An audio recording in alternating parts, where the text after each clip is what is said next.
Good afternoon, everyone. Today we're discussing one of the most fundamental rights in American democracy, freedom of expression. This right is guaranteed under the First Amendment to the U.S. Constitution, and over time, it has come to mean more than just the right to speak. It also includes writing, symbolic acts, and protest. Now, here's the key thing to remember. Freedom of speech is most meaningful when it protects unpopular ideas, even ideas we may find offensive. That's why this right is sometimes controversial. Let's break this down a bit. First, let's talk about hate speech.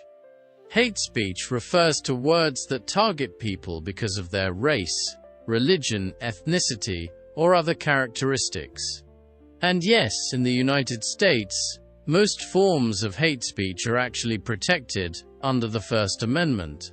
That means someone can say hateful things in public, however offensive they might be, and still be within their legal rights. But there are limits. If the speech is threatening or incites violence, it crosses the line. For example, saying "I hate African Americans" at a public meeting might be protected. But sending that message directly to a black family in your neighborhood, especially in a way that feels threatening, might not be. It could be considered harassment or a threat, and not protected. Symbolic acts like burning crosses have also been at the center of debate. While these are deeply offensive and associated with violence and hate, the Supreme Court has ruled that using symbols to express ideas, even hateful ones, is protected speech. Again, the line is drawn at actual threats or violence.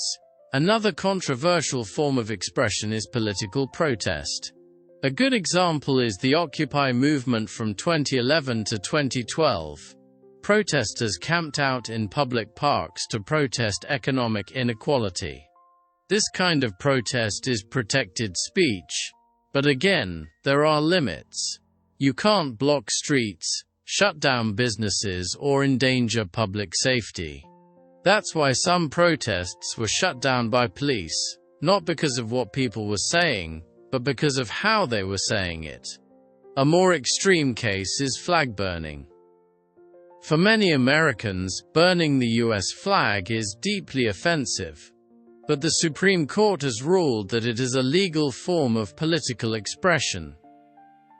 In short, if you're protesting the government, even using shocking methods like burning a flag, that's still protected speech. Now, here's where things get more complex. The global picture. The United States is actually an outlier when it comes to protecting hate speech. Many other democracies, like Canada, France, Germany, and South Africa, ban hate speech altogether. But with the rise of the internet, hate speech no longer stays within national borders. Let me give you a real-world example. In South Africa, a young black political leader sang a song about liberation. But the lyrics included violent language toward white people. Someone recorded it and uploaded it to YouTube. Suddenly, the message reached far beyond its original audience. The singer was charged with hate speech, even though he claimed he never meant the public to hear it. This shows us how digital platforms complicate free speech laws across the globe. So to wrap up, freedom of expression is powerful and complicated. In the US, it protects even speech that is deeply offensive, as long as it doesn't directly threaten or harm others. But in today's connected world, what one country allows can still affect people across the planet. This raises important questions about how we balance free speech with social responsibility, especially online. That's it for today. For next time, I'd like you to think about this. Should freedom of speech include the freedom to offend? And where would you draw the line?